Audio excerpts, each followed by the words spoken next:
பேறுகாலம் பார்த்தேன், அது ஆடு மாடு கூட செய்து புரியவே இல்லை. அது வாழ்க்கை அல்ல. there must be a meaning. என் வாழ்க்கைக்கு பிறகு நான் பேசப்பட வேண்டும். இல்லை சொல்லுங்க, என் வாழ்க்கைக்கு பிறகு நான் பேசப்பட வேண்டும், இல்லையேல் சொல்லப்பட வேண்டும். அந்தமா படிச்சாங்களே, இன்னான் இன்னான் பிறந்தான் வளர்ந்தான் இப்படிலாம் பண்ணா அப்படின்னு அங்க சொல்லப்படணும். Amen. It is not how long I live, how well I live. எவ்வளவு காலம் வாழ்கிறேன் என்பது முக்கியம் அல்ல, எப்படி வாழ்ந்தேன் என்பதுதான் முக்கியம். ஆமென்.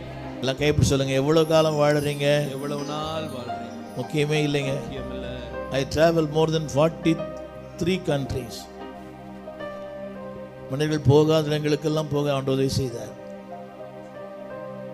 கம்யூனிஸ்ட் நாடுகளுக்கு, ரஷ்யா, சைபீரியா, போலந்து, செக்ஸ்லோவேக்கியா, ஆப்பிரிக்க நாடுகளுக்கு, இருண்ட ஆப்பிரிக்க நாடுகளுக்கு, அமேசான் காடுகளுக்கு, பிரேசில், அதெல்லாம் முக்கியமே கிடையாது. என் வாழ்க்கை எனக்கு பிறகு பேசப்பட வேண்டும். ஆமென் சொல்ல மாட்டீங்களா? சத்தமா. வாழும் போதும் பேசப்பட வேண்டும், மரித்த பிறகும் பேசப்பட வேண்டும். ஆபேல் மரித்து இன்றும் பேசப்படுகிறார்.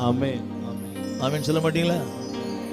ஆபேல் மரித்து இன்றும் பேசப்படும். ஒரு சின்ன கேள்வி, எத்தனை பேர் அவங்க அம்மா அப்பா நினைக்கிறீங்க? அடிக்கடி எத்தனை பேர் காலம் கடந்து போன உங்க அம்மா அப்பா நினைக்கிறீங்க?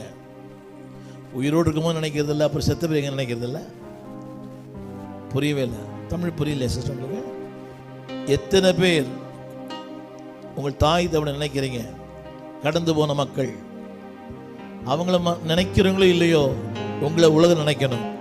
ஒரு டிஜேஸை இன்றைக்கும் பேசப்படுகிறார், ஒரு சாரல் நவரோஜியம்மா இன்றைக்கும் பேசப்படுகிறார். அவங்க தான் எனக்கு ஸ்டீஃபன் தேவகுமார் அந்த பேர் வச்சாங்க. எத்தனையோ பேர், எம்எல் ஜபசிங் பேசப்படுகிறார். எல்லாம் கரங்களை உயர்த்தி, தேவனே என்னை ஒரு பேசும் பொருளாய் மாற்றும். சத்தமா, என்னை ஒரு பேசும் பொருளாய் மாற்றும். ரெண்டு விதங்களை பேசப்படலாம்.